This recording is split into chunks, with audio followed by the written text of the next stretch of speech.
Akira suddenly decides to withdraw, leaving the Kyoto Fushimi team bewildered.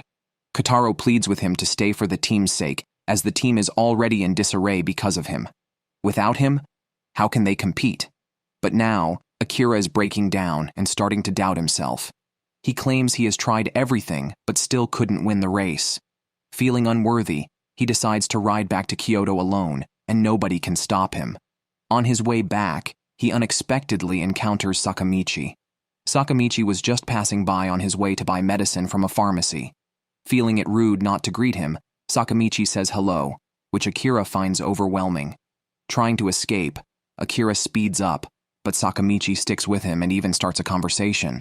When Sakamichi mentions his daily bike rides to Akihabara, it reminds Akira of his own childhood cycling over mountains to the hospital.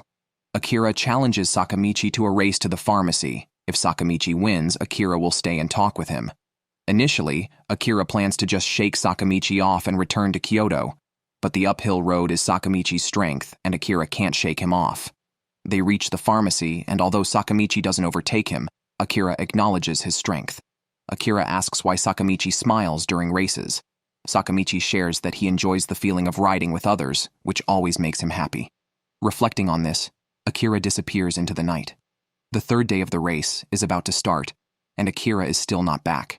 Kotaro refuses to give up and plans to look for Akira before the race starts. As if by magic, when Kotaro shouts for Akira, he appears behind him with a new buzz cut, seemingly as a gesture of determination. Meanwhile, Miki is approached by a red-haired oddball, Aikichi, who hugs her and says he'll date her if he wins the championship, which is quite bizarre and amounts to harassment. Aikichi believes in his luck, always winning at the last moment. Despite setbacks, his team caught up just in time the day before, allowing all 6 riders to compete on the final day thanks to his lucky star. However, Sakamichi has already caught up twice, challenging Aikichi's luck. Aikichi then walks up to Shingo, grabs his hand, and starts caressing it wildly. Not satisfied, he embraces Juichi and fondles his biceps, showing no boundaries. It seems no cyclist is normal. Last year, Aikichi was 6th until crashes and injuries ahead of him led him to the podium. Today, he's 15 minutes behind Juichi but still hopes luck will help him win. The pre-race incident has ended. The top 3 competitors have arrived. The final day of the race begins officially. Juichi, Shingo, and Akira set off in that order. Unlike before, the main groups from Hakone and Sohoku must work together as allies to catch up with the lead rider. They form a line of 8 riders, making it easier to chase. This strategy isn't just adopted by Sohoku and Hakone. Under Aikichi's lead, the large group behind also organizes spontaneously and starts a counter-attack. This group, resembling a giant snake, swiftly catches the 4th-place rider, Kumamoto. Seeing more riders join the flow, Aikichi steps forward to explain that in this group, each rider leads for only 1 minute before resting for 10. With the large number of riders, those who can't keep up are shielded in the middle, protected from the wind. This tactic gives those left behind hope of catching the leading group, filling them with determination. Exactly what Aikichi wants to see. He knows such a group can only form on the last day, consisting mostly of those on the brink of elimination, reigniting their hope and unity. Meanwhile, Shunsuke and Hayato are the first to catch up with the leading group. Following Hayato is already challenging for Shunsuke, yet Hayato still has energy to spare. Hakone takes the lead to accelerate, and naturally, Shunsuke refuses to fall behind and keeps up. The lead group is engaged in fierce combat. The large group behind notices something is off. They should have caught up with the lead according to the plan, but now they can't even see them. They realize the leaders have abandoned the plan to join the large group and are heading towards the finish line alone. This is the nature of the third day's race. As Shingo warned the night before, today's racing would be brutal. Unlike before, there's no need to think about saving competitors. If someone can't keep up, they are decisively left behind. Lost in thought, Toichiro suddenly notices that 2 of his Kyoto Fushimi teammates are missing. In fact, they've been caught up by the large group, indicating that this mass of riders has nearly reached the lead group. Feeling an ominous surge from behind, the team becomes aware of it. Looking back, they see it's true. Arakita voluntarily stays behind to delay the large group's progress, allowing Toichiro and Todo to move ahead. On the Sohoku side, Sakamichi is a step too slow and gets caught up in the large group. Seeing that they have caught up with the lead group, the riders from Kureminami Technical show their fangs. Having rested while hidden in the group, they are in full energy and quickly break away from the large group. The other team's sprinters have led at intervals and are now out of energy. Watching the large group lose speed behind him, Aikichi secretly rejoices, manipulating the group to his advantage. Watching the chaos gradually increasing within the main group, Sakamichi knew he couldn't let these influences affect his team. He wanted to reorganize everyone into a large group to pursue the lead once again. However, the extras had completely lost their fighting spirit. Fortunately, Arakita from Hakone was still there. Without a word, he broke away from the main group, and Sakamichi followed him. Initially, Arakita had no intention of cooperating with Sakamichi, but Sakamichi, determined to catch up with the leaders, convinced him by promising to do anything necessary. Seeing Juichi's spirit in Sakamichi, Arakita agreed to cooperate. Meanwhile, Manami, who had been lurking for a long time, also joined them. The three of them chased forward together, quickly creating a gap from the main group. Although it is often said that more riders can cycle faster, in this plot, it seems fewer riders are quicker. Manami and Sakamichi took turns leading, but now on a flat road, Arakita knew these two would be useful in the upcoming climbing sections. Being the ace assistant, leading was his forte, so he took the forefront of the group. With impeccable route selection from the ace assistant, Sakamichi found it tough just to keep up. They quickly rejoined their team, but this also showed that they had been overtaken by Kureminami Technical. Unexpectedly, Arakita decided not to reunite with the main group and instead continued chasing with Sakamichi and Manami, riding alongside Kureminami Technical. Indeed, fewer riders seemed to cycle faster. Kureminami Technical tried to accelerate to increase the gap, but Arakita kept up relentlessly. Surprisingly, Kureminami Technical had a hidden strategy and proposed a tug-of-war contest. If the gap exceeded 20 meters, the lagging team would lose. They even held a mini-race during the high school league. For fairness, Kureminami Technical also sent out 3 cyclists, all sprinters, with Aikichi being the strongest. It turned out Aikichi had a dual personality, deceiving even himself to conserve energy. Now, he unleashed his true persona, indeed obsessed with cycling, the type that rides with his tongue out. Pervert Aikichi started his distinctive bike rocking, chest pressing against the handlebar, each rock causing the handle to hit his chest, marking it with countless scars. As the gap was about to widen, Sakamichi asked Arakita what he could do, to which Arakita replied that just keeping up and not falling behind was enough. Seeing Arakita's team catching up again, Aikichi stuck out his tongue once more, showing the cyclists' disregard for injuring themselves. It turned out that Aikichi and Akira had made a pact on the first day to join forces on the last day to defeat Hakone. This was Akira's plan, waiting for Kureminami Technical to join them. As they could not shake off Arakita, Aikichi resorted to a headbutt attack, nearly causing Arakita to crash. This move gave Kureminami Technical a lead advantage. As the gap was about to reach 20 meters, Aikichi began to reminisce. This guy closely followed Juichi throughout last year's high school league. Unfortunately, both of his water bottles leaked. By the time he noticed, it was too late. He asked Juichi for some water with a try-and-see attitude, but Juichi said he had no extra water and quickly sped up, leaving Aikichi behind. This twisted his mindset, making him determined to defeat Hakone. Even when his teammates tried to help him lead, he refused and instead lashed out at them. However, just as he thought he had shaken off Hakone, Arakita suddenly appeared from the other side, and they were neck and neck again. So are you guys riding motorcycles? Speed up or slow down as you wish. Aikichi leading to a classic biking conversation. Arakita commented that the current Aikichi reminded him of his past self, always dwelling on the past. It was time for Arakita's memories. It was his first race, and due to lack of experience, he fell to last place. But he rallied and caught up to Juichi, earning his respect. From then on, they formed a partnership, and under Juichi's guidance, Arakita won his first race. Juichi taught him that in cycling, you must look forward to go faster. With that, Arakita accelerated suddenly, catching Kureminami's trio off guard. Despite Aikichi's efforts to speed up and catch Arakita, the gap kept widening. Arakita even looked back and told Eikichi he would buy him a Coke after the race. Watching Arakita's trio getting further away, Eikichi knew he had lost and gave up chasing. His follower then revealed the story behind Eikichi's behavior. He broke up with his girlfriend for the high school league, and the long abstinence turned him into a pervert. He sacrificed his happiness for cycling. Well, that part was made up. Anyway, the author redeemed Eikichi. After Arakita, Sakamichi, and Minami broke through, Arakita's energy was depleted.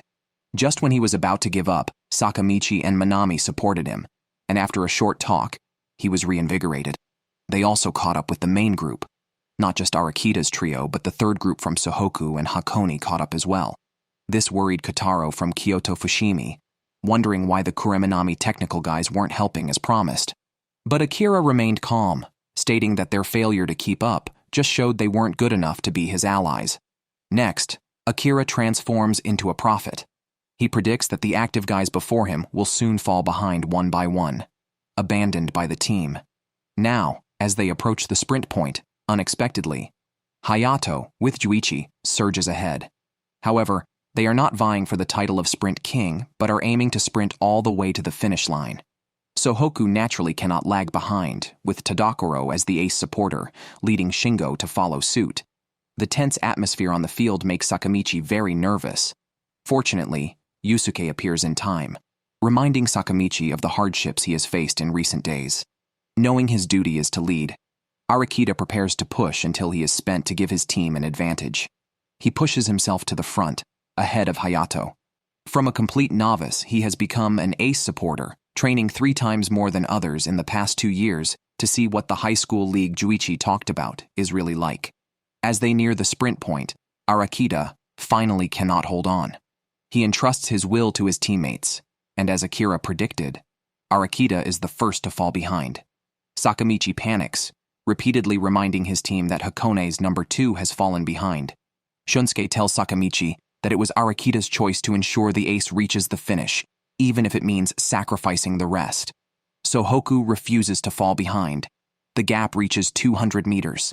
Shunsuke and Naruko break away to lead, competing against each other, quickly turning their leadership into an intra-team race. They begin a sprint to see who is the fastest.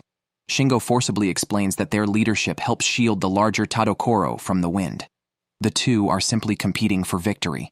Led by the 2 freshmen, Sohoku gradually gains speed. Then Sakamichi moves to the front to lead, surprisingly outpacing Shunsuke and Naruko. With the freshmen leading vigorously, they finally catch up to Hakone. Unexpectedly, Hakone still has reserves. Toichiro begins to lead, pulling Hakone ahead of Sohoku by a considerable gap, but at a cost. Toichiro is exhausted and drops out. The gap between the 2 teams continues to widen. Sohoku, realizing late, must also start to pick up the pace, especially before entering the mountains. The senior students take the lead, sparing no thought for their energy, as it's a do-or-die moment. Sohoku's team speeds up, with the seniors' strength making the juniors realize their gap. They want the seniors to leave them behind since they are slowing down the chase after Hakone. However, Yusuke refuses their request. Is this the legendary sense of ceremony where juniors must watch their seniors climb? To catch up with Hakone, Shingo gives his all, with the juniors struggling just to keep up. Shunsuke and Naruko feel useless, even losing their fighting spirit, feeling like mere spectators. They look back at Sakamichi and see his unwavering gaze. Sakamichi indicates that the seniors haven't abandoned them, but are communicating with bicycles, urging everyone to get stronger. They are not just eyeing this race's championship, but considering the juniors' future. Recharged by seeing the juniors' morale rise again, Shingo accelerates. With all 6 collaborating, they finally draw level with Hakone. As they converse, Juichi admits his admiration for Sohoku's spirit, but reveals he still has a secret weapon. He touches Hayato's backside, triggering his best racing mode. Just as Sohoku catches up, they are pulled back again. With only 1.5 kilometers to the uphill section, Tadakoro decides to sacrifice himself, leading the next section alone while Shingo conserves energy for the final stretch. Watching the desperate sprint in front of him, Naruko tears up. Finally, Sohoku catches up with Hakone just 200 meters from the mountain road, and Tadakoro completes his task. Unexpectedly, as they enter the mountain area, Sohoku faces a major issue with Shingo's leg injury recurring. The severe pain in his legs prevents him from pedaling until his knee gives out. Shingo's 3 years of effort falter at this moment, and Sohoku's gap widens due to his injury. Just as Shingo is about to give up, Sakamichi pushes him from behind, just as Shingo had once told him. If a teammate falls, go support them. That's the Sohoku spirit. Shingo decides to change tactics and entrusts the championship goal to the juniors, believing that as long as they continue to grow in the race, Sohoku still has hope. Sohoku changes its formation, with Sakamichi leading the uphill chase after Hakone's trio. They are now facing Mount Fuji, where the climb involves steep slopes exceeding 20 degrees. As they near their physical limits, the final mountain road becomes the toughest part of the race. Tadokoro and Hayato, already side by side with no competitive spirit left, start chatting. Despite being cornered since Shingo's injury, Tadokoro still believes his teammates can hold on till the end, surprising Hakone with their resilience. Naruko takes the initiative to lead the climb using his sprinting skills, showing climbing abilities equal to the others. Shunsuke recalls Naruko's early days, impressed by his significant improvement in climbing. Under Naruko's lead, Sohoku makes a strong comeback, turning the spectators into fans, with Naruko even high-fiving the crowd. The finals attract a large audience, which energizes the spotlight-loving Naruko, making him feel as though he's competing on home ground. However, Shunsuke notices Naruko is overextending himself. If he relaxes his tense body, he could slow down instantly. But Naruko tells Shunsuke he still doesn't fully understand him. He has a secret weapon. Tadokoro once told him that as a sprinter, he must practice climbing.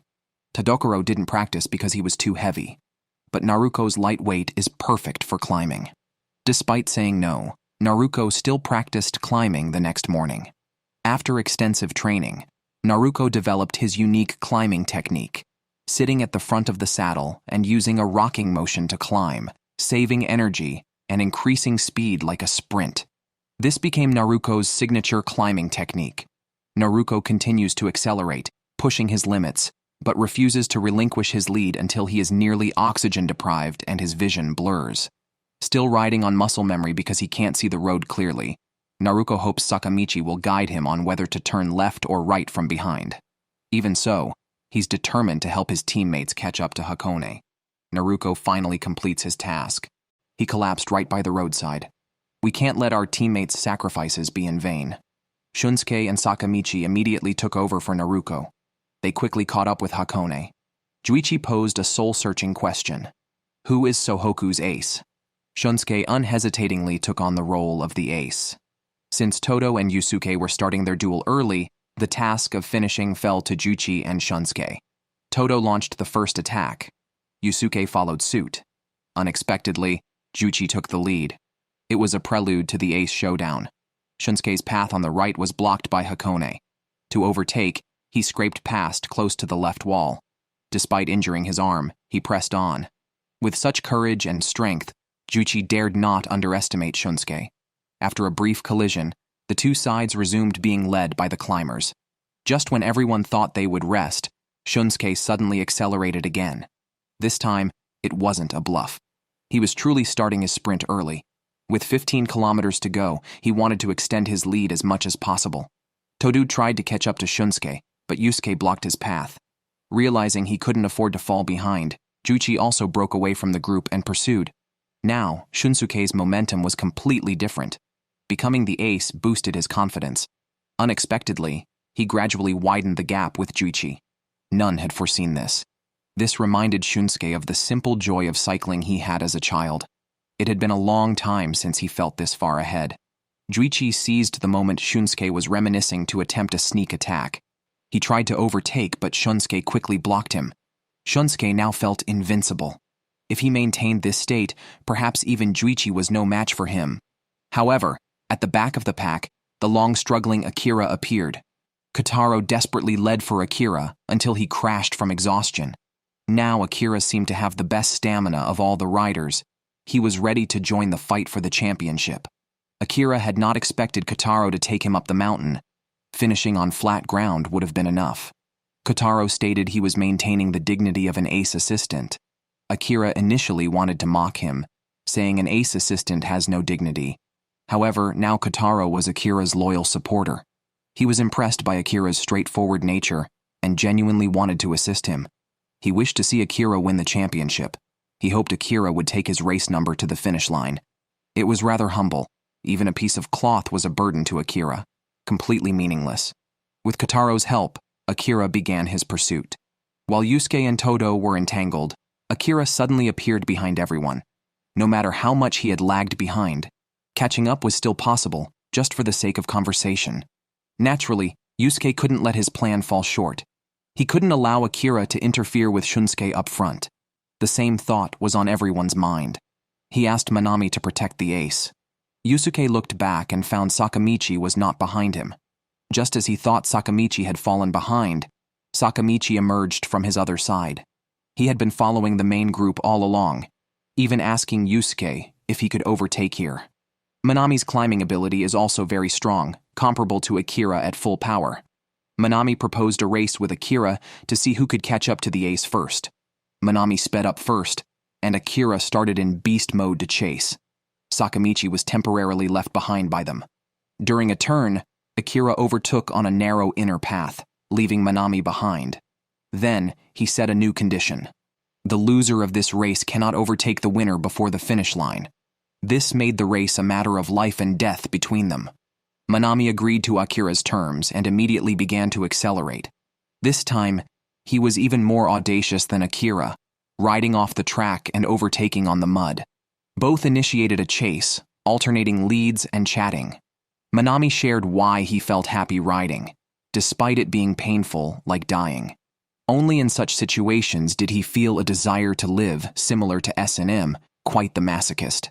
Then Manami issued a death notice, declaring he would use his killer move on the next curve to shake off Akira.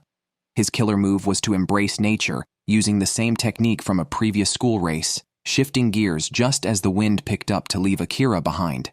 Akira even hallucinated, feeling wings sprout from Manami's back. Surprisingly, Akira had the Sharingan. He shifted gears and flew up with the wind. The two rode side by side, deep in conversation, while Sakamichi was catching up from behind. With 9 kilometers to the finish, Sakamichi was fighting alone, knowing he had to rely on himself. He increased his pedaling cadence by 30 revolutions per minute. Yusuke watched Sakamichi's figure, entering a familiar time of reminiscence, replaying all their past moments together in his mind. Sakamichi had caught up with Akira and Manami. Akira, seeing Sakamichi, also fell into reminiscence. Sakamichi might have some superpower, making others fall into memories upon seeing him. Perhaps it was just the production team filling time. Gradually, Sakamichi had caught up with the other two.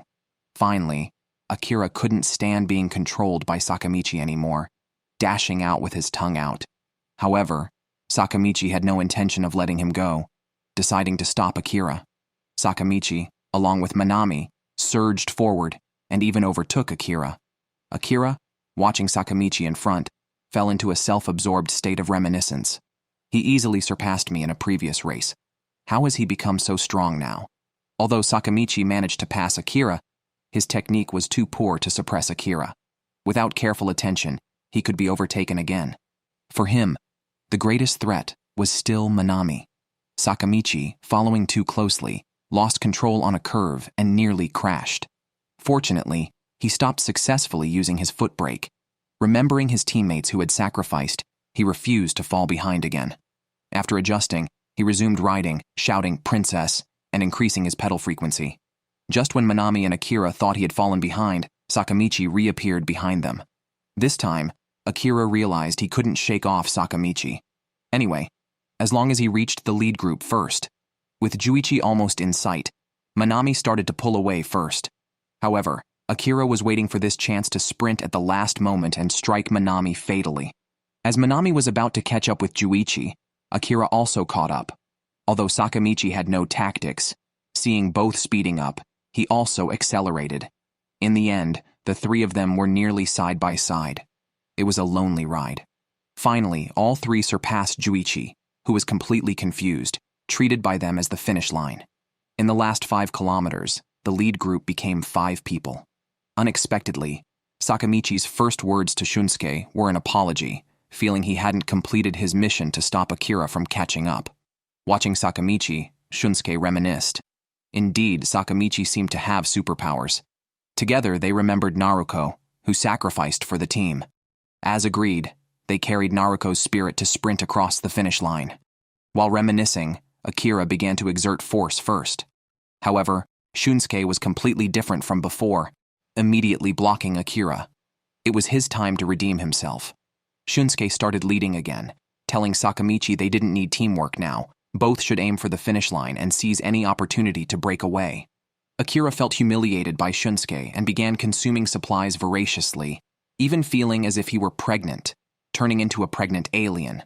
Pregnant Akira became fiercer, rushing up to stick to Shunsuke. Shunsuke, declaring he was straight, pushed Akira away with his head. Akira tried to overtake from the other side, but before he got far, Shunsuke blocked him again. Unexpectedly, Akira used Sakamichi, breaking through from the inside around Sakamichi. If Shunsuke tried to block, he would hit Sakamichi. Thus, Akira finally took the lead. Now in the steep section, overtaking again was not easy. Shunsuke realized it was time to use all his strength. He asked Sakamichi to keep close. He was ready to race desperately against Akira. Shunsuke had always aimed to defeat Akira, but now, for the win of Sohoku, he had let go of his obsession with Akira. He had to hold Akira back no matter what. Behind Shunsuke, it seemed like Naruko's spirit appeared. Please don't act like Naruko is dead. The spiritual Naruko pushed Shunsuke from behind. This was the power of friendship. Shunsuke overtook his rival once again. However, Akira still had a hidden form. He rolled up his sleeves and pants, leaned forward until his face nearly touched the ground. This was his strongest form. Both gave their all, neither willing to back down, almost as if they were fighting on their bikes. Both were battered and bleeding. But the next section was the only downhill on the route, extremely dangerous. Without slowing down, they risked crashing. Their heads rhythmically collided like in a drumming game as they charged down the hill. Shunsuke barely managed to get a lead. Unexpectedly, Akira kept headbutting Shunsuke's back, a legendary headbutt move. Shunsuke grinned, impressed by Akira's skills. As they continued their deadlock, Akira's tire suddenly slipped. Although he controlled his bike in time, Shunsuke gained some distance.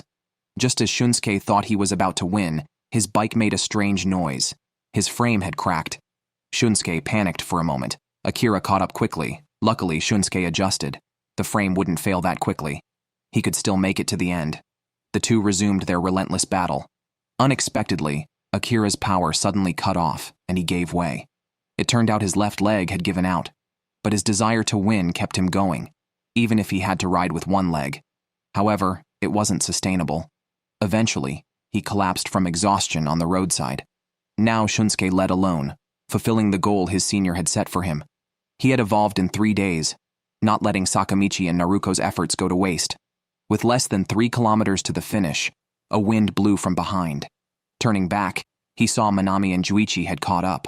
Shunsuke's damaged frame quickly allowed Manami to overtake him, followed by Juichi. Just as Juichi thought Hakone had secured the victory, he felt a chilling pressure from behind. Where was it coming from? It was Sakamichi. Didn't he just follow closely behind Shunsuke? Perhaps the Hakone team had overtaken without noticing Sakamichi. Now all of Sohoku's hopes rested on Sakamichi, the only one who could catch Manami. No one had expected the high school league to end up as a battle between Sakamichi and Manami after their unexpected meeting that day. Manami had been looking forward to this battle. Sakamichi responded with all his strength. He achieved his fastest pedaling rate ever. Even with the help of the wind, Manami couldn't pull away from Sakamichi. Sakamichi even managed to drop Manami 2 kilometers from the finish line. The race broadcast kept repeating news of Sakamichi's lead. Everyone was in disbelief that this beginner could lead in the final stage of the high school race. However, Manami didn't give up, and with the wind, caught up again. Initially, the Hakone team wasn't very optimistic about Manami. After he won the team selection race, Juichi tested his strength in a match.